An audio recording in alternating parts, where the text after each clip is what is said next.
കാത്തിരുന്ന നിക്കാഹ്. റസിയ സുബൈറിനുള്ള ചായയും ദോശയും അടുക്കളയിലെ ടേബിൾ വെച്ച് തിരിഞ്ഞു നടക്കാൻ നിൽക്കവേ സുബൈർ അവളെ വിളിച്ചു. ഏയ് എടോ, നീ എന്താ എന്റെ മുഖത്ത് പോലും നോക്കാതെ തിരിഞ്ഞു നടന്നത്? തനിക്കെന്നോട് ദേഷ്യാണോ? ഞാൻ എന്തിനാ നിങ്ങളോട് ദേഷ്യം കാണിക്കുന്നത്? പിന്നെന്താ ഇയാൾ എന്നെ കണ്ടിട്ട് ഒരു മൈൻഡ് പോലും ചെയ്യാത്ത? ഒന്നുമില്ല. അതും പറഞ്ഞവൾ അകത്തോട്ട് കയറിപ്പോയി. ഇവളിങ്ങനെ ഒന്നും മിണ്ടാതെ നടന്ന പ്രശ്നമാണല്ലോ. പിന്നെ അത് മതി ഉപ്പാക്കും ഉമ്മാക്കും എന്നെ ചോദ്യം ചെയ്യാനും കുറ്റപ്പെടുത്താനും. ഏതായാലും ഗൾഫിലോട്ട് പോകുന്നവരെ ആരും അറിയാതെ നോക്കണം. മീശ തടവിക്കൊണ്ടവൻ പിറുപിറുത്തു. പകലെല്ലാം ആർക്കും സംശയം തോന്നാത്ത രൂപത്തിൽ അവൻ അവളോട് വളരെ അടുപ്പത്തോടെ സംസാരിക്കും. രാത്രി ആയാൽ വിധം മാറും. അങ്ങനെ ഒരാൾ റൂമിലുണ്ടോ എന്ന കാര്യം പോലും ഓർക്കാതെ താഴെ വിരിപ്പിൽ ചിരിഞ്ഞു കിടന്ന് ഉറങ്ങും. 2-3 ദിവസം അങ്ങനെ തന്നെ തുടർന്നു പോയി. ഇതൊന്നും അവളും ആരോടും പറയാൻ പോയില്ല. ഒരു നാൾ ഇക്ക അവളെ മനസ്സിലാക്കും, ഭാര്യയായി അംഗീകരിക്കും എന്നുള്ള ദൃഢമായ വിശ്വാസം അവൾക്കുണ്ടായിരുന്നു. ഇല്ലെങ്കിൽ ഞാൻ മാറ്റിയെടുക്കും എന്നവൾ മനസ്സിനെ പറഞ്ഞു പഠിപ്പിച്ചു. നേരം രാവിലെ 11 കഴിഞ്ഞു. അലക്കാനുള്ള തുണികളുമായി റസിയ പുറത്തേക്ക് ഇറങ്ങി. മുറ്റത്തിന്റെ തെക്കേ ഭാഗത്തായി പന്തലിച്ചു നിൽക്കുന്ന ഒരു മാവുണ്ട്. അതിന് ചുവട്ടിലായി ചെറിയൊരു തടാകം ഒരുക്കിയിട്ടുണ്ട്. അലക്കാനുള്ള കല്ല് അവിടെയാണ്. അവൾ താഴെ തുണി വെച്ച് അലക്കാൻ തുടങ്ങിയിരുന്നു. മോളെ, ഓടി വാ മോളെ. പടച്ചോനെ, ആയിഷുമത്താണല്ലോ കരഞ്ഞു വിളിക്കുന്നത്. എന്ത് പറ്റിയാവോ? അവൾ തുണികൾ അവിടെ ഇട്ട് വീട്ടിലേക്ക് ഓടി. വീട്ടിൽ ചെന്ന് നോക്കിയപ്പോൾ അടുക്കളയുടെ തറയിൽ സൈനുമ്മ വീണ് കിടക്കുന്നു. അവൾ വേഗം താഴെ പതിഞ്ഞിരുന്ന് ഈറനാർന്ന മടിയിലേക്ക് സുബൈറിന്റെ ഉമ്മയെ കിടത്തി. ഉമ്മ, എണീക്കുമ്മ. ആയിഷത്ത, കുറച്ച് വെള്ളം ഇങ്ങെടുത്തേ. ഉമ്മ കണ്ണു തുറക്കുന്നില്ല. ആയിഷുമ്മ വെള്ളം കൊണ്ട് ഓടി വന്നു. അവൾ അതിൽ നിന്നും കുറച്ച് വെള്ളം കൈക്കുമ്പിളിയെടുത്ത് മുഖത്ത് തെളിയിച്ചു. ഉമ്മ, കണ്ണു തുറക്ക്. ഇക്ക എവിടെ? അറിയോ നിങ്ങൾക്ക്? ഇല്ലല്ലോ മോളെ, അവൻ ബൈക്കും എടുത്ത് പുറത്തു പോകുന്നത് കണ്ടിരുന്നോ? നസി, വേഗം പോയി തൊടിയിൽ എവിടെയും ഉപ്പുണ്ടോ നോക്ക്. നസിയ മൂത്താപ്പാനെ തിരഞ്ഞടന്നു. ഒടുവിൽ കണ്ടു, തേങ്ങയിടാൻ കൂട്ടിലെത്തിയിരിക്കുന്നു. അവരുമായി സംസാരിച്ച് നിൽക്കുകയായിരുന്നു. നസിയ വേഗം ഓടിച്ചെന്ന് കാര്യങ്ങൾ പറഞ്ഞ ഉടൻ സൈനുമയുമായി അവർ ഹോസ്പിറ്റലിൽ പോയി. 1 മണിക്കൂറിന് ശേഷം അവർ വീട്ടിൽ തിരിച്ചെത്തി. പ്രഷർ കുറഞ്ഞതായിരുന്നു ഉമ്മാക്ക്. ഉപ്പിട്ട വെള്ളം ഇടയ്ക്കിടയ്ക്ക് കൊടുക്കണം കേട്ടോ, സുബൈറിന്റെ ഒപ്പ കോയ ഹാജി റസിയോട് പറഞ്ഞു. കൊടുക്ക അപ്പ. ഉമ്മാക്ക് ഇപ്പൊ ബുദ്ധിമുട്ടൊന്നുമില്ലല്ലോ? ഇല്ല, അതുകൊണ്ടല്ലേ ഞങ്ങൾ വേഗം ഇവിടേക്ക് തിരിച്ചെത്തിയത്. റസിയ മോളെ, ഇന്നല്ല നിങ്ങളോട് ഉപ്പ അങ്ങോട്ട് ചെല്ലാൻ പറഞ്ഞ ദിവസം. ഞാൻ അതങ്ങ് മറന്നിരുന്നു. എവിടെ സുബൈർ? എവിടെ? അറിയില്ല ഉമ്മ, ബൈക്ക് എടുത്ത് പോണത് കണ്ടു. ഉച്ചഭക്ഷണം കഴിച്ച് നേരത്തെ ഇറങ്ങാൻ നോക്കി. വൈകുന്നേരം ആവുമ്പോഴേക്ക് അങ്ങോട്ടേക്ക് എത്താനുള്ളതല്ലേ? അതെ ഉമ്മ. അവൾ മുകളിലത്തെ നിലയിലേക്ക് ഓടി. പണ്ടത്തെ ഒരു തറവാട് വീടാ. മുകളിലെ വരാന്തയിൽ പോയി നിന്നാൽ റോഡിന്റെ അറ്റം വരെ കാണാം. അവൾ അവിടെ പോയി നിന്ന് സുബൈർ വരുന്നുണ്ടോ എന്ന് വീക്ഷിച്ചു. പെട്ടെന്നാണ് ഒരു ശബ്ദം കേട്ടത്. ഓ, പേടിച്ചോ? എന്താ കിനാവ് കാണുന്നത്? കിനാവോ? ഞാന് ഇക്ക വരുന്നുണ്ടോ എന്ന് നോക്കിയതാ പെണ്ണെ. നസിയുടെ മൂക്കിന് തുമ്പിൽ പിടിച്ചുകൊണ്ട് റസിയ പറഞ്ഞു. പിന്നെ നീ അന്ന് പറഞ്ഞില്ലല്ലോ നിന്റെ കഥ. വിഷമില്ലെങ്കിൽ പറയാം. അത് പറ, കേൾക്കട്ടെ. ഞാൻ 7ാം ക്ലാസ്സിൽ പഠിക്കുന്ന കാലം. ഞാൻ അന്നേ നല്ല വളർച്ചയുള്ള കുട്ടിയായിരുന്നു. ഇതിലേറെ തടിയും വലിപ്പവും എന്നെ കണ്ടാൽ ഒരു 10-15 വയസ്സ് തോന്നിക്കും. ചെറിയ കുട്ടികളെ പോലെ തൊടുവിലും പറമ്പിലൊക്കെ പാറി പറന്നിരുന്ന കാലം. സ്കൂളിലെ കുട്ടികളൊക്കെ കളിയാക്കി ഡുണ്ടുമണി എന്നാണ് എന്നെ വിളിച്ചിരുന്നത്. ആ സമയത്ത് തന്നെയാണ് ഞാൻ വലിയ കുട്ടിയായതും. അങ്ങനെ ദിവസങ്ങൾ കടന്നുപോയി. ഞാൻ 9ാം ക്ലാസ്സിൽ പഠിക്കുന്ന സമയത്താണ് കോയമ്പത്തൂരുള്ള എൻ്റെ ഉപ്പയുടെ പെങ്ങളും മോനും ഞങ്ങളെ വീട്ടിൽ വന്നത്. പഠിക്കുന്ന കാലത്ത് ആരുടെ കൂടെ ഒളിച്ചോടി പോയി എന്നറിയാമായിരുന്നു. പക്ഷേ അന്നാണ് ഞാൻ അവരെ ആദ്യമായി കാണുന്നത്. അവരുടെ മുടിയിലൊക്കെ മൈലാഞ്ചി തേച്ച് ചുവപ്പിച്ചിരിക്കുന്നു. മുഖത്ത് ചായൊക്കെ പൂശി ചുണ്ടൊക്കെ ചുവപ്പിച്ച് വല്ലാത്തൊരു കോലായിരുന്നു. മകനാണെങ്കിലോ ഫ്രീക്കന്മാർ പോലെയുള്ള മുടിയും ചുണ്ടില് സിഗരറ്റ് കുറ്റിയും. ആ കോലം കണ്ടാൽ തന്നെ ഛർദ്ദിക്കാൻ വരും. അവന്റെ നോട്ടവും ഭാവവും ഒന്നും തന്നെ എനിക്ക് അത്ര പിടിച്ചില്ലെന്ന് തന്നെ പറയാം. പിന്നെ ഇടയ്ക്കിടയ്ക്ക് വീട്ടിൽ വരിക പതിവായിരുന്നു. അങ്ങനെ ഒരു ദിവസം ഉമ്മ കുടുംബത്തിലൊരു കല്യാണത്തിന് പോയതായിരുന്നു. എനിക്ക് കുറെ എഴുതാനും പഠിക്കാനും ഉണ്ടായിരുന്നത് കൊണ്ട് ഞാൻ ഉമ്മയുടെ കൂടെ പോയിട്ടുണ്ടായിരുന്നില്ല. ആ സമയത്താണ് അമ്മായിയുടെ മകന് വീട്ടിൽ വന്നത്. ഞാൻ അവനോട് ഒരുപാട് പറഞ്ഞു നോക്കി, ഉമ്മ ഇവിടെ ഇല്ല, ഉണ്ടാകുമ്പോ വരുമെന്ന്. ആര് കേൾക്കാൻ? അവനൊരു കള്ളച്ചിരി ചിരിച്ചോണ്ട് പറഞ്ഞോ, അതറിഞ്ഞുകൊണ്ട് തന്നെയാണ് ഞാൻ ഇങ്ങോട്ട് വന്നതെന്ന്. അത് കേട്ടതും ഞാൻ ആകെ ഷോക്കായിപ്പോയി. പിന്നെ പുറത്തേക്ക് ഓടാൻ തുടങ്ങിയതും ഒന്നും പറയണ്ടല്ലോ, ബലം പ്രയോഗിച്ച് എന്നെ അവന്റെ കരവലയത്തിനുള്ളിലാക്കിയിരുന്നു. പിന്നെ നടന്നതൊന്നും എനിക്ക് ഓർക്കാനേ വയ്യ. പേടി കാരണം നടന്നതൊന്നും ഞാൻ ഉമ്മാനോട് പറഞ്ഞതില്ല. വിവാഹം കഴിഞ്ഞു വന്നപ്പോ ഉമ്മാക്ക് എന്തൊക്കെയോ സംശയം തോന്നിയിരുന്നു. എന്നാലും ഞാനൊന്നും പറഞ്ഞില്ല. പിന്നീട് ഒരു മാസം കഴിഞ്ഞപ്പോഴാണ് ഞാൻ ഗർഭിണിയാണെന്ന് അറിയുന്നത്. ഹോസ്പിറ്റലിൽ നിന്ന് ഇവിടെ എത്തോളം ഉമ്മ അടിക്കുകയും വഴക്ക് പറയുകയും ഒക്കെ ചെയ്തു. ഉമ്മാൻ അറിയിക്കാത്തതിൽ ഒരുപാട് സങ്കടം പറഞ്ഞു കരഞ്ഞു. പിന്നെ വാർത്തയാകെ നാട് മുഴുക്കം പരന്നു. താമസിയാതെ വാർത്ത ഗൾഫിലെത്തി. അറിഞ്ഞുടനെ തന്നെ ഉപ്പ നാട്ടിലേക്ക് തിരിച്ചു. എന്നെ വേണ്ട വിധം ശ്രദ്ധിക്കാത്തത് കൊണ്ടല്ലേ ഇങ്ങനെയൊക്കെ സംഭവിച്ചതെന്ന് പറഞ്ഞ് ഉമ്മയെ പൊതിരെ തല്ലി. രണ്ടുപേരും തമ്മിൽ അങ്ങോട്ടും ഇങ്ങോട്ടും വഴക്കായി. ഒടുവില് ഉപ്പയുടെ കുടുത്തേറ്റ് ഉമ്മ മരിച്ചു. ഉപ്പാനെ അറസ്റ്റ് ചെയ്തു കൊണ്ടുപോയി 12 വർഷം തടവിന് ശിക്ഷിച്ചു. അങ്ങനെയാണ് മൂത്തമ്മ എന്നെ ഇങ്ങോട്ട് കൊണ്ടുവന്നത്. ഇപ്പോൾ ഇവിടെ വന്നിട്ട് 4 വർഷം കഴിഞ്ഞു. അപ്പോ ആ കുഞ്ഞെവിടെ? കുഞ്ഞ് ആൺകുഞ്ഞായിരുന്നു. അവനോടുള്ള വെറുപ്പുള്ളിൽ ഉണ്ടായതുകൊണ്ടാവും എന്റെ കുഞ്ഞിനെ ഞാൻ നെസി ഇത്രത്തോളം ഉണ്ടെന്ന് ഞാൻ അറിഞ്ഞില്ല. കരയല്ലേ, എല്ലാം വിധിയാണ്. ഒന്നും നമ്മൾ വിചാരിക്കുന്ന പോലെയല്ല. നമ്മളൊന്ന് വിചാരിക്കും, പക്ഷേ നടക്കുന്നത് മറ്റൊന്നാവും. എല്ലാം മുകളിൽ ഇരിക്കുന്നവന്റെ പരീക്ഷണം മാത്രം. അന്ന് അങ്ങനെ ഒരു കുഞ്ഞിനെ നോക്കാനുള്ള മാനസികാവസ്ഥ ഒന്നും എനിക്കുണ്ടായിരുന്നില്ല. അതുകൊണ്ട് എന്റെ മോനെ അകന്ന ബന്ധത്തിലുള്ള അമ്മാവന്റെ മകനെ കൊണ്ടുപോയി. 15 വർഷമായിട്ടും അവർക്ക് കുഞ്ഞുങ്ങൾ ഉണ്ടായിരുന്നില്ല. ഇപ്പോ അവരെവിടെയാണെന്ന് പോലും എനിക്കറിയില്ല. ആ വെറുക്കപ്പെട്ട ദിവസത്തെ പലപ്പോഴും ഞാൻ ശപിച്ചിട്ടുണ്ട്. എത്രയോ തവണ. ഓർക്കേണ്ട എന്ന് എത്ര കരുതിയാലും ഇടയ്ക്കിടയ്ക്ക് ഉയർത്തെഴുന്നേൽക്കും ആ നശിച്ച ദിവസം. സാരല്ല, ഒന്നും ഓർക്കണ്ട. മറക്കേണ്ടത് നമ്മൾ മറന്നേ പറ്റൂ. അതെല്ലാം വിട്ടുകള. എപ്പോഴും കളിചിരിയുമായി ഓടി നടക്കുന്ന നെസിയെയാണ് ഞങ്ങൾക്ക് വേണ്ടത്. ഇത്ത ഈ ജീവിതം എനിക്ക് സമ്മാനിച്ചത് നിറഞ്ഞ അന്ധകാരവും ഒരു ആയുസ് കാലം മുഴുവൻ ഒരുക്കി തീർക്കാനുള്ള വേദനകളുമാണ്. ദുഃഖങ്ങൾ പല രൂപത്തിലും എല്ലാവർക്കും ഉണ്ട് മോളെ. അതെല്ലാം നമ്മൾക്ക് ക്ഷമിക്കാനും സഹിക്കാനും കഴിയണം. അതാണ് ഈ ജീവിതം നമ്മെ പഠിപ്പിക്കുന്നത്. അവളുടെ നെറ്റിയിൽ ഒരു സ്നേഹചുംബനം നൽകി മാറോട് ചേർത്ത് പിടിച്ച് ആശ്വസിപ്പിച്ചു റസിയ. നീ എന്റെ അനിയത്തിയാണ്. നീ എന്നെ ഒരു ജ്യേഷ്ഠത്തിയെ പോലെ കണ്ടാ മതി.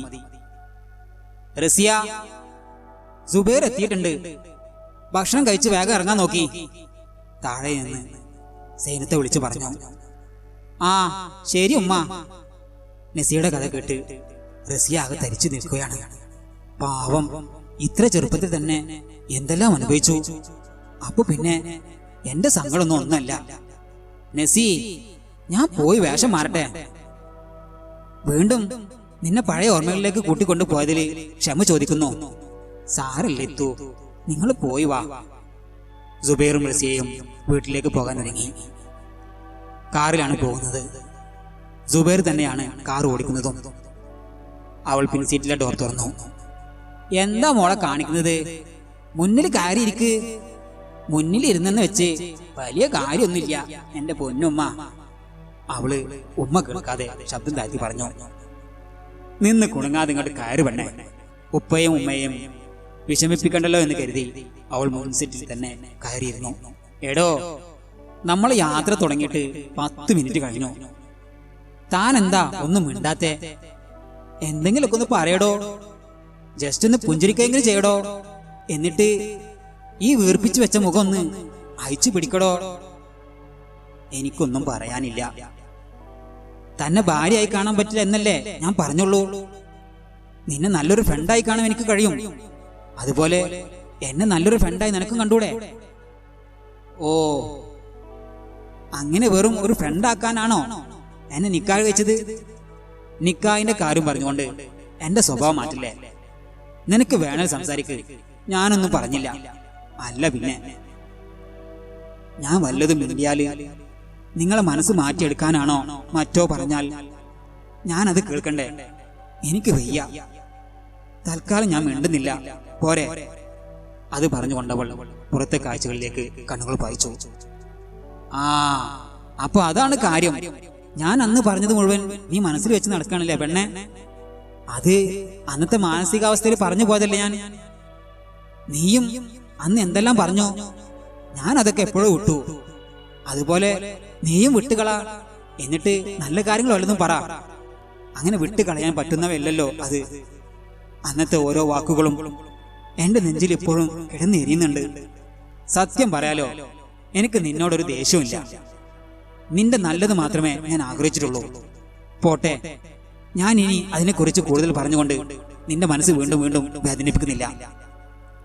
അവളുടെ വീട്ടിൽ പോയി അവൾ കാര്യങ്ങൾ അവതരിപ്പിക്കുമോ എന്നുള്ള ഭയം അവന്റെ ഉള്ളിൽ നിറഞ്ഞു നിന്നു. അതുകൊണ്ട് തന്നെ ഓരോന്ന് പറഞ്ഞവൻ അവളെ അവന്റെ പരിധിയിലേക്ക് കൊണ്ടുവരാൻ ശ്രമിച്ചുകൊണ്ടിരുന്നു.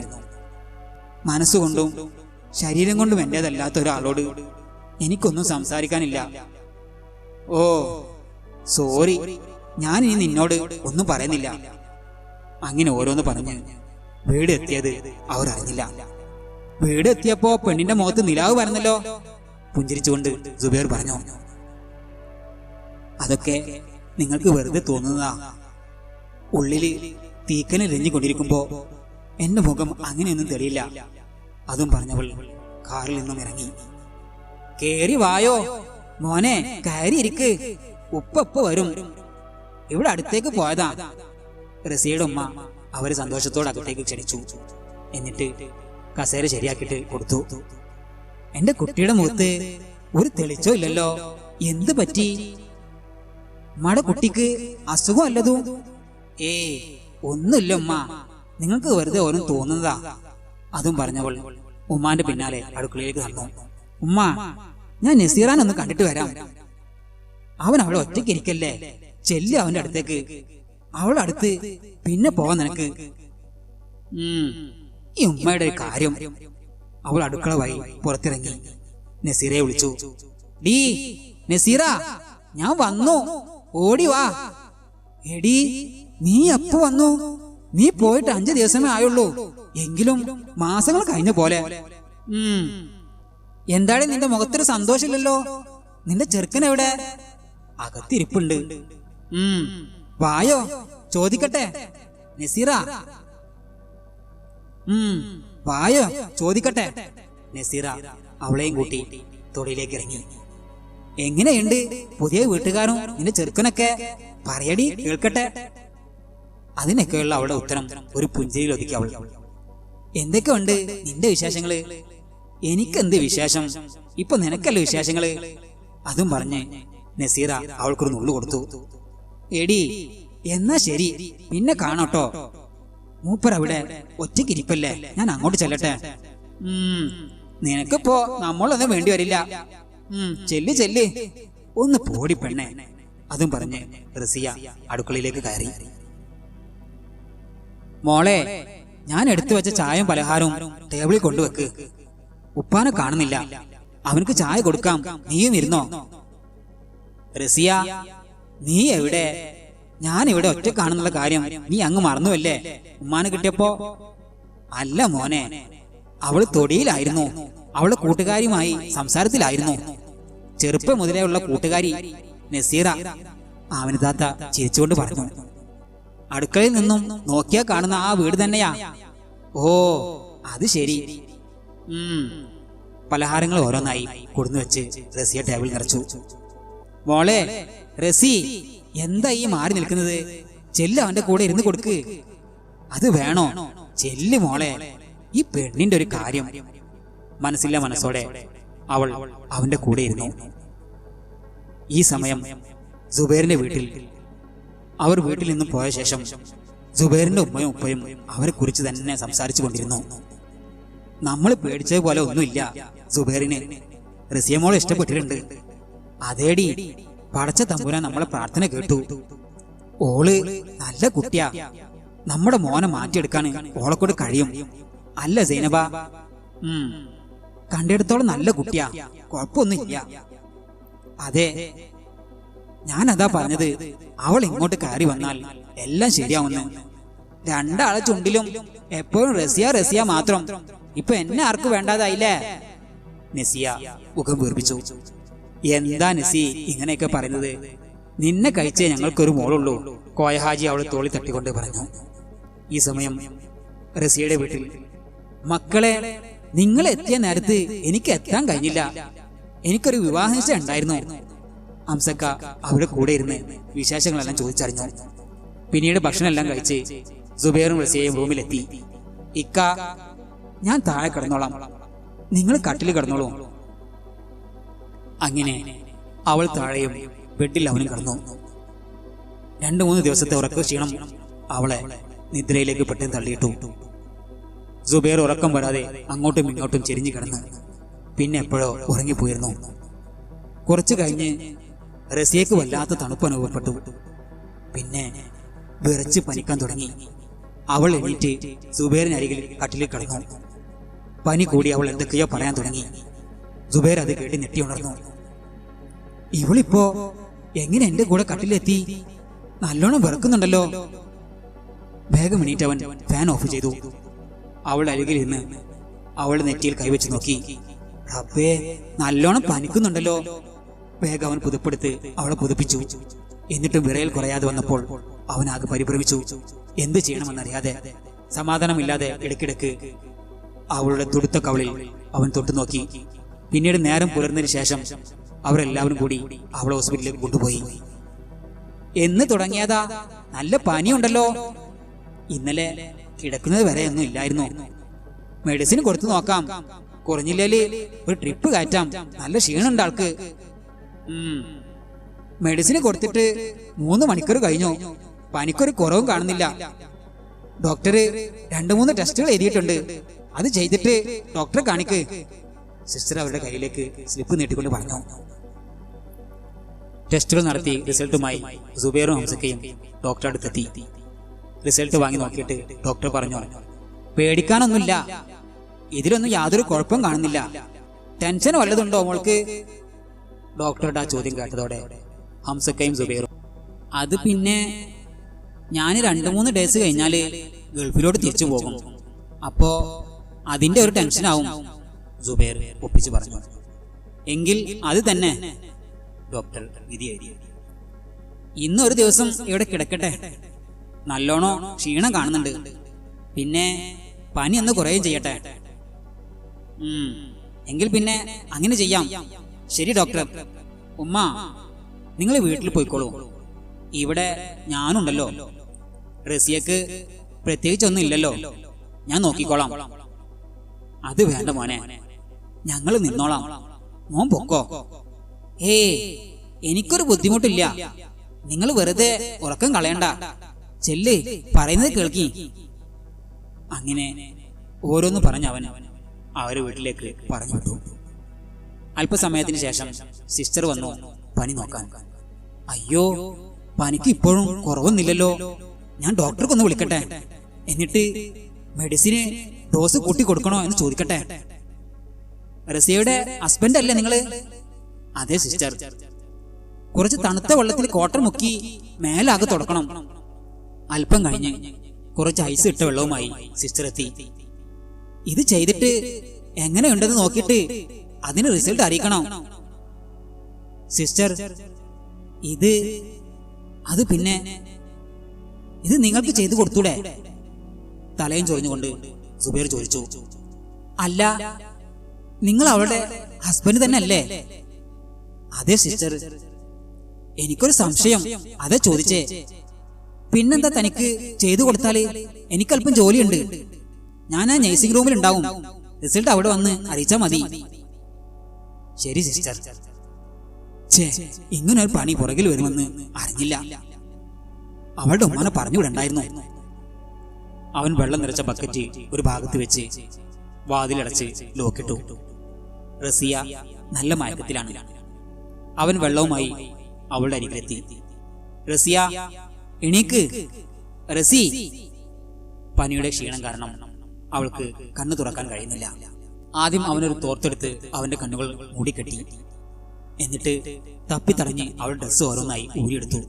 കോട്ടൺ വെള്ളത്തിൽ മുക്കി തുടക്കാൻ തുടങ്ങി. കുട്ടികളെയൊക്കെ ഇങ്ങനെ ചെയ്യും, പക്ഷേ വലിയവർക്കും ഇങ്ങനെയൊക്കെ ചെയ്യാറുണ്ടോ? ആർക്കറിയാം. മനുഷ്യനെ മെനക്കെടുത്താനായിട്ട് കൈകാലുകൾ ഉരച്ചിട്ട് കോട്ടൺ കയ്യിൽ നിൽക്കുന്നില്ലല്ലോ റബ്ബേ. എങ്കിലും ധൈര്യം സംഭരിച്ച് അവൻ തുടച്ചുകൊണ്ടിരുന്നു. അതിനിടയിൽ റസിയ മെല്ലെ കണ്ണു തുറന്നു. സുബൈറിന്റെ അവസ്ഥ കണ്ട് അവൾക്ക് ചിരിയും കരച്ചിലും ഒന്നിച്ചു വന്നു. അവന്റെ കൈ പിടിച്ച് മതി മതി ഇക്ക, കുറവുണ്ട് എന്നവൾക്ക് പറയണമെന്നുണ്ട്. പക്ഷേ എന്ത് ചെയ്യാനാ? അവൾ കണ്ണുകൾ അടച്ചു തന്നെ കിടന്നു. കുറച്ചു കഴിഞ്ഞ് ആരോ വാതിൽ മുട്ടിയ ശബ്ദം കേട്ടവൻ അവളുടെ മേലെ വേഗം പുതുപ്പെടുത്ത് വിരിച്ച് വാതിൽ തുറന്നു. സിസ്റ്ററായിരുന്നു അത്. എന്തായി റസിയക്ക് ഇപ്പോ എങ്ങനെയുണ്ട്? ആഹാ, പനി വിട്ടല്ലോ. റസിയ, ഇപ്പൊ ക്ഷീണൊക്കെ കുറഞ്ഞോ? അതെ സിസ്റ്റർ, കുറവുണ്ട്. സുബൈർ റൂമിന് വെളിയിലേക്ക് കടന്നു. സിസ്റ്റർ വാതിൽ ലോക്കിട്ടു. അവൾ എണീറ്റിരുന്ന് വേഗം ഡ്രസ് ചെയ്തു. സിസ്റ്റർ പുറത്തേക്ക് കടന്നതും സുബൈർ റൂമിനകത്തേക്ക് കടന്നു വന്നു. അവന്റെ മുഖത്ത് നല്ല ചമ്മലുണ്ടായിരുന്നു. കള്ളനാ നിങ്ങൾ, കള്ളനാ. എന്റെ ശരീരഭാഗങ്ങളെല്ലാം നിങ്ങൾ കണ്ണുകൊണ്ട് ഒപ്പിയെടുത്തില്ലേ? ഇനി നിങ്ങളെ ഞാൻ ആരായി കാണണം? പറ, എങ്ങനെ കാണണം? അവൾ കരഞ്ഞു. റസിയ, എനിക്ക് തന്നോട് എന്ത് പറയണമെന്നറിയില്ല. സാഹചര്യം എന്നെ കൊണ്ട് ചെയ്യിപ്പിച്ചതാണ്. ഞാൻ ഒന്നും കണ്ടിട്ടില്ല. ഞാൻ എവിടേക്ക് നോക്കിയിട്ടുമില്ല. സത്യം. സിസ്റ്റർ അങ്ങനെ വന്ന് പറഞ്ഞപ്പോ എനിക്ക് ഞാൻ പിന്നെന്ത് ചെയ്യാനാ? നീ തന്നെ പറ. എനിക്കിപ്പോ തന്നോട് ചെറിയ അടുപ്പൊക്കെ തോന്നുന്നുണ്ട്. പക്ഷേ അത് എങ്ങനെയുള്ള ഇഷ്ടമാണെന്നൊന്നും എനിക്ക് പറയാൻ അറിയില്ല. അതും പറഞ്ഞവൻ റൂമിൽ നിന്നും ഇറങ്ങിപ്പോയി. വിവരം അറിഞ്ഞ് കോയ ഹാജിയും സീനുമയും ഹോസ്പിറ്റലിലെത്തി. സുബൈർ ഗൾഫിലേക്ക് പോകുന്ന വിവരം ഡോക്ടറെ അറിയിച്ച് ഡിസ്ചാർജ് ചെയ്ത് വീട്ടിലേക്ക് കൊണ്ടുപോയി. റസിയ, നിനക്കിപ്പോ എങ്ങനെയുണ്ട്? നല്ല ക്ഷീണമുണ്ട്. ഞാൻ കുറച്ചു നേരം പോയി കിടക്കട്ടെ ഉമ്മ? മോള് പോയി കിടന്നോളൂ. അവൾ മുകളിലേക്ക് കയറിപ്പോയി. അവളുടെ മുഖത്ത് നല്ല സങ്കടമുണ്ട്. പാവം, കല്യാണം കഴിഞ്ഞിട്ട് 10 ദിവസമല്ലേ ആയുള്ളൂ. നിനക്ക് നിന്റെ മോനോടൊന്ന് പറഞ്ഞു നോക്കായിരുന്നോ? ഒരു 10 ദിവസം കൂടി കഴിഞ്ഞിട്ട് പോകാമെന്ന്. ലീവ് കഴിഞ്ഞിട്ടൊന്നുമല്ലല്ലോ അവൻ അങ്ങോട്ട് ഓടുന്നത്. തുടങ്ങി. അവൻ എന്റെ മാത്രം മോനാകുന്നത് എങ്ങനെയാ? നിങ്ങൾക്കും പറയാം ഈ വിവരം അവനോട്. അതെങ്ങനെയാ? അവനെ കുറ്റം പറയാനോ അവനോട് ദേഷ്യം കാണിക്കാനോ അല്ല നിങ്ങൾക്കറിയൂ. നീ തർക്കുത്തരം പറഞ്ഞ് ജയിക്കണ്ട. നിനക്ക് ചോദിക്കാൻ പറ്റുമെങ്കിൽ ചോദിക്ക്. കോയ ഹാജി സൈനബയെ തറപ്പിച്ചു നോക്കിക്കൊണ്ട് മുറ്റത്തേക്ക് ഇറങ്ങി. അങ്ങനെ ഒരു ദിവസം കൂടി കഴിഞ്ഞു പോയി. സമയം ഉച്ച കഴിഞ്ഞിരിക്കുന്നു. സുബൈർ TV കാണുകയാണ്. അതിനിടയിലേക്ക് റസിയ കടന്നു വന്നു. ഏത് സമയം നോക്കിയാലും ഇത് തന്നെ പരിപാടി. വേറെ പണിയൊന്നില്ലേ ഇയാൾക്ക്? നീ നിന്റെ പണി നോക്ക് റസിയ. ഞാൻ എന്ത് ചെയ്താലും നിനക്കെന്താ? എനിക്ക് കുഴപ്പമുണ്ട്. രാവിലെ എണീറ്റ് മുതൽ ഇരിക്കുകയാണല്ലോ ഈ കുന്തത്തിന് മുന്നില്. ഒരു ഉത്തരവാദിത്ത ബോധം ഇല്ലാതെ. മതി മതി, എണീറ്റ്. ഉപ്പ തൊടിയിലുണ്ട്, ചെന്ന് ഉപ്പാനെ സഹായിക്ക്. തീറ്റ, കറങ്ങല്, TV കാണുക, ഇതല്ലാതെ പരിപാടിയൊന്നുമില്ല. അവള് പോയി TV ഓഫ് ചെയ്തു. റസിയ, അത് ഓണാക്ക്. പറ്റില്ല. ഇവളെന്താ കാണിക്കുന്നത്? നല്ലൊരു സിനിമയായിരുന്നു, നശിപ്പിച്ചു. നിങ്ങളിപ്പോ അങ്ങനെ കാണണ്ട. ഇവൾക്കെന്താ ഭ്രാന്തായോ? അതെ, എനിക്ക് ഭ്രാന്ത. ഇതൊക്കെ ഇങ്ങനെ ഇരുന്ന് കണ്ടിട്ടാ നിങ്ങൾ എന്നോട് ഒരു സ്നേഹവും ഇല്ലാതെ പെരുമാറുന്നത്. നിങ്ങളെ മാറ്റിയെടുക്കാൻ പറ്റോ ഇല്ലയോ എന്ന് ഞാനും നോക്കട്ടെ. അതും പറഞ്ഞവൾ റിമോട്ട് എടുത്ത് റൂമിലേക്ക് ഓടി. റസിയ, നിക്ക്. അതെനിക്ക് തരാനാ പറഞ്ഞത്. ഇല്ലെന്ന് പറഞ്ഞില്ലേ? റസിയ, എന്നെ വട്ട് കളിപ്പിക്കല്ലേ. എനിക്ക് ദേഷ്യം വരുന്നുണ്ട്. എന്റെ സ്വഭാവം കേടുവരുത്തല്ലേ. സുബൈർ റിമോട്ട് തട്ടിപ്പറിക്കാൻ ശ്രമിച്ചു. റസിയ കൈ മേലേക്ക് പൊക്കി ചാടാൻ തുടങ്ങി. ആയിഷുമ്മ, ആയിഷുമ്മ! എന്താ സീനു? നിങ്ങളൊന്ന് അവരെ റൂമിൽ പോയി നോക്കുവോ? കുറെ നേരായി മേലെന്ന് ഒച്ചയും ബഹളവും എല്ലാം കേൾക്കുന്നു. എനിക്കെന്തോ ഒരു സമാധാനക്കേട്. സ്റ്റെപ്പൊന്നും കയറാൻ വയ്യ. കാൽമുട്ടി നല്ല വേദന. അല്ലേ ഞാൻ പോയി നോക്കിയേനെ. പിന്നെ എനിക്കല്ല പറ്റുക. എനിക്ക് മുട്ടിന് വേദന തന്നെയാ. എന്നാലും ഞാൻ പോയി നോക്കാം. പാവം പതിയെ പതിയെ സ്റ്റെപ്പുകൾ കയറി മുകളിലെത്തി. അവർ കാണാതെ കുറച്ചു നേരം അവിടെ നിന്നു. കാര്യങ്ങൾ വീക്ഷിച്ചുകൊണ്ട് താഴേക്ക് സ്റ്റെപ്പുകൾ ഇറങ്ങി. ഈ കുട്ടികളുടെ കാര്യം, 5 വയസ്സല്ല ആയുള്ളൂ രണ്ടിനും. വായ പൊത്തി ചിരിച്ചോണ്ട് ആയിഷുമ്മ പതിയെ ഇറങ്ങി. എന്തിനാ നിങ്ങൾ ചിരിക്കുന്നത്? എന്താ പ്രശ്നം? സുബൈറിന്റെ ഉച്ചത്തിലെ ശബ്ദം ഇങ്ങോട്ട് കേൾക്കുന്നുണ്ടല്ലോ. അതൊന്നും പറയാണ്ടില്ല സീനോ. കൊച്ചു കുട്ടികളല്ലേ രണ്ടും. ഇപ്പൊ കണ്ട അങ്ങനെ തോന്നൂ. എന്തൊക്കെയാ നിങ്ങൾ ഈ പറയുന്നത്? എനിക്കൊന്നും മനസ്സിലായില്ല. TV കാണുമ്പോ ഞെക്കുന്നൊരു കുന്ത്രാണ്ടില്ലേ, അതിന്റെ പേരൊന്നും വെച്ചറിയില്ല. ആ അതുകൊണ്ട് എന്താ? അതുകൊണ്ടൊന്നുമല്ല. റസിയമോൾ അത് തരില്ലെന്നും പറഞ്ഞുകൊണ്ട് അത് പൊക്കി പിടിച്ചേക്കുന്നു. സുബൈർ മോന് അത് ബലം പ്രയോഗിച്ചുകൊണ്ട് പിടിച്ചു വാങ്ങുന്നു. അല്ലാതെ ഒന്നുമില്ല. എനിക്കത് കണ്ടപ്പോ ചിരി വന്നു. ഞാനിങ്ങ് പോന്നു. അവരെ കളി കണ്ടു നിന്നാ എന്റെ പണി എവിടെ കിടക്കും. ഞാൻ അടുക്കളയിലോട്ട് ചെല്ലട്ടെ. അത്രേ ഉള്ളൂ. ഈ കുട്ടികള്, ഞാൻ അങ്ങ് പേടിച്ചു. റസിയ, കുറെ നേരായി നീ എന്റെ ക്ഷമ ആവശ്യപ്പിക്കുന്നു. ഇക്ക എന്തൊക്കെ പറഞ്ഞാലും ഞാൻ തരാൻ ഉദ്ദേശിച്ചിട്ടില്ല. അവളത് പറഞ്ഞതും അവളുടെ മുഖത്തിനിട്ട് ഒരടി കൊടുത്തതും ഒന്നിച്ചായിരുന്നു. മുഖം പൊത്തിപ്പിടിച്ചുകൊണ്ടവൾ ബെഡിലേക്ക് വീണു. സുബൈർ രൂക്ഷമായി അവളെ നോക്കിക്കൊണ്ട് കാറ്റുപോലെ ബൈക്കിന്റെ ചാവിമെടുത്ത് പുറത്തേക്ക് പോയി. അവൾ മുഖവും പൊത്തിപ്പിടിച്ച് കരഞ്ഞുകൊണ്ട് ഓരോന്ന് പിറുപിറുത്തു. തെറ്റെന്റെ ഭാഗത്ത് തന്നെയാണ്. ഞാൻ അങ്ങനെയൊന്നും പറയാൻ പാടുണ്ടായിരുന്നില്ല. എന്നോട് ഇഷ്ടമൊക്കെ തോന്നി തുടങ്ങിയെന്ന് പറഞ്ഞപ്പോ ഇക്ക എന്റേതായി മാറിയെന്ന് ഞാൻ വെറുതെ നനച്ചുപോയി. എന്റെ ഉപ്പയുടെ കൂടെ ഞാൻ എന്റെ വീട്ടിലേക്ക് പോകാതിരിക്കാൻ വേണ്ടിയുള്ള വെറും വാക്കുകളായിരുന്നു അവയെന്ന് ഈ പൊട്ടിക്ക് മനസ്സിലാക്കാൻ കഴിഞ്ഞില്ല. ഭാര്യയായി കാണാൻ പറ്റില്ല എന്ന് പലതവണ ആവർത്തിച്ച് പറഞ്ഞിട്ടും എനിക്കെന്താ മനസ്സിലാകാത്തെ? ഞാൻ എന്താ ഇങ്ങനെ പൊട്ടിയായേ? എന്നോട് ഇഷ്ടം തോന്നി എന്നൊക്കെ പറഞ്ഞത് വെറുതെ പറ്റിക്കാനായിരുന്നല്ലേ? നാളെ ഇക്ക ഗൾഫിൽ പോയാ പിന്നെ ഞാനിവിടെ നിൽക്കില്ല. എന്തിന്? ആർക്കു വേണ്ടി? അവളോട് തന്നെ 100,000 ചോദ്യങ്ങൾ ചോദിച്ചുകൊണ്ടിരുന്നു. അവന്റെ കൈവിരലിന്റെ പാടുകൾ ചുവന്നു തുടിച്ച അവളുടെ കവളിൽ ചിത്രം വരച്ചു. അത് മുഖത്തൊരു പാടുപോലെ കിടന്നു. അങ്ങനെ ഓരോന്ന് പറഞ്ഞും കരഞ്ഞും അറിയാതെ അവൾ ഉറങ്ങിപ്പോയി. സമയം 5 കഴിഞ്ഞു. മഴ പെയ്യാനുള്ള ഒരുക്കങ്ങളുണ്ട്. നസി ക്ലാസ് കഴിഞ്ഞെത്തിയിട്ടുണ്ട്. റസിയെ പിന്നെ താഴോട്ട് കണ്ടില്ലല്ലോ. മഴ നല്ലോണം മൂടി നിൽപ്പുണ്ട്. വിറക് കുറച്ച് കീറി വെച്ചതുണ്ട്. എനിക്കത് വിറക് പുരയിലേക്ക് എടുത്തു വെക്കാനുണ്ട്. സുബൈർ മോന് നാളെ കൊണ്ടുപോകാനുള്ള ഡ്രസ്സൊക്കെ അയലിലുണ്ട്. നല്ല കാറ്റ് വീശുന്നുണ്ട്. അതൊക്കെ താഴെ വീണാൽ അപ്പടി ചളിയാകും. നസി, നീ ഇത്താനെ വിളിച്ചേ. എല്ലായിടത്തും കൂടി ഞാൻ ഓടിയാൽ എത്തില്ല. മഴ പെയ്താല് എന്റെ വിറക്. ആയിഷുമ്മ പറഞ്ഞു. പാവത്തിന് പനിയുടെ ക്ഷീണം വിട്ടു മാറിയിട്ടുണ്ടായില്ല. ഞാൻ അവരുടെ റൂമിൽ പോയി നോക്കട്ടെ. നസി, അവൾ ചിലപ്പോ പനിയുടെ ക്ഷീണത്തില് മയങ്ങി പോയിട്ടുണ്ടാവും. അവളെ വിളിക്കണ്ട. ഡ്രസ് പോയി നീ എടുത്തു വെക്ക്. ഡ്രസ്സെല്ലാം എടുത്ത് അവൾ റസിയുടെ റൂമിനടുത്തെത്തി. വാതിൽ പകുതിയെ ചാരിട്ടുള്ളൂ. അവൾ പതുക്കെ വാതിൽ തുറന്ന് അകത്തേക്ക് കടന്നു. റസിയുടെ ചെവിയുടെ അടുത്ത് പോയി ഒച്ച വെച്ചവൾ, എന്തുറക്ക ഇത്ത? ഇങ്ങനെ ഉറങ്ങിയാല് ഭൂമി കുലുങ്ങിയാലും പോലും അറിയില്ലല്ലോ. നസിയക്ക് ഒരു പുഞ്ചിരി നൽകി കൂട്ടുവായിട്ടു അവൾ പതിയെ എണീറ്റു. ഇതെന്താ ഇങ്ങനെ കരിമ്പിത്തോട്ടത്തിൽ ആന കയറിയ പോലെ ഉണ്ടല്ലോ? അത് പിന്നെ ഇക്കാക്ക് നാളെ കൊണ്ടുപോകാനുള്ള എന്തോ സാധനം കാണുന്നില്ലെന്ന് പറഞ്ഞ് തെരഞ്ഞതാ. അവള് പറഞ്ഞൊപ്പിച്ചു. ഓ, എന്നിട്ട് കിട്ടിയോ? ആർക്കറിയാം. റസിയ കട്ടിൽ നിന്നും എഴുന്നേറ്റ് വാരി വലിച്ചിട്ടതൊക്കെ അടുക്കി പെറുക്കി വെച്ചു. സഹായത്തിന് നസിയയും കൂടി കൊടുത്തു. ഇത്ത താഴോട്ട് വരുമല്ലേ? നസി നടന്നോ, ഞാൻ വരാം. എന്റെ റബ്ബേ, എങ്ങനെയാണ് അവരുടെ മനസ്സൊന്ന് മാറ്റിയെടുക്കുക? എനിക്കതിന് കഴിയുമോ? എന്ത് ചെയ്തിട്ടാണ് ആ മനസ്സിലൊന്ന് കയറി പറ്റുക? പറ്റില്ല, എനിക്കറിയാം. അതുകൊണ്ടായിരിക്കും കയറാൻ ശ്രമിക്കുമ്പോഴൊക്കെ ഇറക്കി വിടാൻ ഒമ്പൽ കൊള്ളുന്നതും. ഇക്ക വരുമ്പോൾ ക്ഷമ ചോദിക്കണം.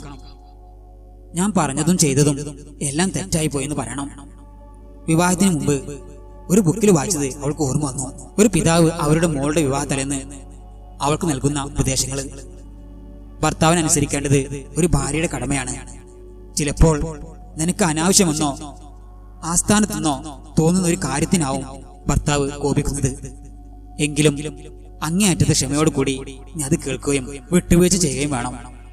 റബ്ബേ, എനിക്കെന്താണ് അപ്പൊ സംഭവിച്ചതെന്നോ മനസ്സിലാവുന്നില്ല. വെറും ഒരു നിസ്സാര കാര്യത്തിന് ഞാൻ എന്തെല്ലാം വിളിച്ചു. പാടില്ലായിരുന്നു. അവളുടെ മനസ്സ് കുറ്റബോധത്താൽ നീറിപ്പോകുന്നു. കുറച്ചു സമയത്തിന് ശേഷം നിസി വീണ്ടും അവളുടെ അടുത്തേക്ക് തന്നെ വന്നു. ഇത്ത വീണ്ടും കിടന്നോ? ഇന്നൊന്നും കഴിച്ചില്ലെന്ന് മൂത്തമ്മ പറഞ്ഞല്ലോ. വന്നേ, ഒന്ന് വല്ലതും കഴിക്കത്താ. ഇത്തുവിന്റെ മുഖം എന്താ വല്ലാതെ ഇരിക്കുന്നത്? കരഞ്ഞോ? ഇങ്ങനെ മിണ്ടാതിരിക്കാതെ വാ ഇത്തു. നീ പോയി കഴിച്ചോ, എനിക്കൊന്നും വേണ്ട. വിശപ്പില്ല, അതുകൊണ്ടാ. എന്താ ഇത്തു, ഇക്ക നാളെയല്ലേ പോകുന്നത്, അതിനിപ്പോഴേ കരഞ്ഞ് ഫുഡൊന്നും കഴിക്കാതിരിക്കണോ? നിസി കാര്യം അറിയാതെ അവളെ കളിയാക്കിക്കൊണ്ടിരുന്നു. ഈ പെണ്ണെ, ഒരടി വെച്ചു തരും ഞാൻ നിനക്ക്. കുറച്ച് കൂടുന്നുണ്ട്. ഞാൻ കരഞ്ഞിട്ടൊന്നുമില്ല. എന്തിനെത്താ കള്ളം പറയുന്നത്? ഈ മുഖം കണ്ടാല് അറിഞ്ഞൂടെ? അവർ രണ്ടുപേരും സംസാരിക്കുന്ന ഇടയിലേക്ക് സുബൈർ കടന്നു വന്നു. അവൻ റസിയെ ശ്രദ്ധിക്കാതെ മേശ തുറന്ന് എന്തൊക്കെയെ തിരയുന്നുണ്ടായിരുന്നു. സുബൈറിനെ കണ്ടതും നസിയ റൂമിനുള്ളിലേക്ക് പോയി. എന്താ എന്താ ഇക്ക തിരയുന്നത്? എന്താ കാണാതെ പോയത്? നാളെ കൊണ്ടുപോകാനുള്ള വലുതാണോ? റസിയെ അടിച്ചതിലുള്ള കുറ്റബോധം അവന്റെ മനസ്സിൽ കിടന്ന് എരിയുന്നുണ്ടായിരുന്നു. അവളെ എങ്ങനെ അഭിമുഖീകരിക്കും, അവളുടെ മുഖത്തേക്ക് എങ്ങനെ നോക്കും എന്ന ചിന്ത കൊണ്ടാണ് അവൻ വെറുതെ മേശയിൽ പരതുന്നത്. അത് പിന്നെ ഒന്നുമില്ല. അവളുടെ മുഖത്തേക്ക് നോക്കാതെ അവൻ മറുപടി കൊടുത്തു. അവൾ മൂളിക്കൊണ്ട് ബാക്കിലോട്ട് മാറി നിന്നു. റസിയ, എങ്ങനെയാ നിനക്ക് എന്നോടിങ്ങനെ സ്നേഹനിധിയായി പെരുമാറാൻ കഴിയുന്നത്? സത്യം പറ, നിനക്ക് എന്നോട് വെറുപ്പില്ലേ? നിന്നെ സ്നേഹിക്കാത്ത നിന്റെ ജീവിതം നശിപ്പിച്ചു കൊണ്ടിരിക്കുന്ന എന്നോട് നിനക്ക് സ്നേഹമോ? ഏയ്, ഒരിക്കലും ഉണ്ടാവില്ല. എനിക്കത് വിശ്വസിക്കാൻ ബുദ്ധിമുട്ടുണ്ട്. അവൻ പരിഹാസത്തോടെ ചിരിച്ചുകൊണ്ട് ചോദിച്ചു. അതോ നാളെ നാടും വീട് വിട്ട് അന്യ നാട്ടിലേക്ക് പോകുന്ന ഒരുത്തിനോട് തോന്നുന്ന സാതാപമോ? ഇതിലേത് പെടും? എന്താ ഇക്ക ഇങ്ങനെയൊക്കെ പറയുന്നത്? എനിക്ക് നിങ്ങളോട് സ്നേഹം മാത്രമേ ഉള്ളൂ. പക്ഷേ നിങ്ങളത് കാണാനോ അറിയാനോ ശ്രമിക്കുന്നില്ലെന്ന് മാത്രം. ഇഷ്ടാണ് ഒരുപാട് ഒരുപാട്. അതെങ്ങനെ മനസ്സിലാക്കി തരുമെന്ന് എനിക്കറിയില്ല. അവന്റെ കണ്ണിലേക്ക് നോക്കി അവളത് പറഞ്ഞപ്പോ അവന്റെ കണ്ണുകളും അവൾ അറിയാതെ നോക്കി നിന്നു. ആദ്യമായിട്ട് കാണുന്ന പോലെ. ആദ്യമായി അവൻ അവളുടെ കരങ്ങളിൽ സ്പർശിച്ചു. റസിയ, എന്നോട് ക്ഷമിക്കണം. അപ്പോ അത് ദേഷ്യത്തില് എനിക്ക് എന്നെ തന്നെ നിയന്ത്രിക്കാൻ കഴിഞ്ഞില്ല. എനിക്ക് മാപ്പ് തരണം. വിറയാർന്ന ചുണ്ടുകളോടെ അവൻ വിതുമ്പി. ഏയ്, എന്നോട് മാപ്പൊന്നും ചോദിക്കരുത്. ഞാൻ അങ്ങോട്ടാണ് ക്ഷമ ചോദിക്കേണ്ടത്. തെറ്റ് ചെയ്ത് ഞാനല്ലേ. ഇക്കയോട് ഞാൻ അങ്ങനെയൊന്നും പറയാൻ പാടില്ലായിരുന്നു. റസിയ, എന്നെ നീ ഇങ്ങനെ സ്നേഹിക്കല്ലേ. അത് തിരിച്ചു തരാൻ എനിക്ക് കഴിയണമെന്നില്ല. പക്ഷേ ഞാൻ പ്രാർത്ഥിക്കുന്നുണ്ട് എന്റെ മനസ്സിന് നിന്റേതായി മാറാൻ കഴിയണമെന്ന്. അതുപോലെ നീയും പ്രാർത്ഥിക്കണം. എനിക്കറിയാം എന്റെ ഇക്ക എന്റേതായി മാറും. ആ ഒരു നിമിഷത്തിന് വേണ്ടി ഞാൻ എത്ര വേണേലും കാത്തിരിക്കും. അവളുടെ കണ്ണിൽ നിന്നും നീർമുത്തുകൾ ഉതിർന്നു വീണുകൊണ്ടിരുന്നു. ഒഴുകി നീങ്ങുന്ന ഓരോ നീർമുത്തും അവനെ നോക്കി കേൺ അപേക്ഷിക്കുന്നത് പോലെ അവനക്ക് തോന്നി. അവളുടെ കൈകളിൽ കോർത്തു വെച്ച അവന്റെ കൈകൾ പെട്ടെന്ന് വിട്ടു. അവനെന്തോ അപരാധം ചെയ്ത പോലെ കാലടികൾ ബാക്കിലോട്ട് വെച്ചു. റസിയ, സോറി, ഞാൻ അറിയാതെ. അവൻ റൂമിൽ നിന്നും പുറത്തേക്ക് ഇറങ്ങി. എന്തിനാ സോറി? എനിക്കൊന്നും മനസ്സിലാകുന്നില്ലല്ലോ. ഇക്ക എന്താ ഇങ്ങനെ? ചില നേരത്തുള്ള വർത്തമാനവും പെരുമാറ്റവും ഒന്നും എനിക്ക് പിടികിട്ടുന്നില്ലല്ലോ. അവന്റെ പുറകെ അവൾ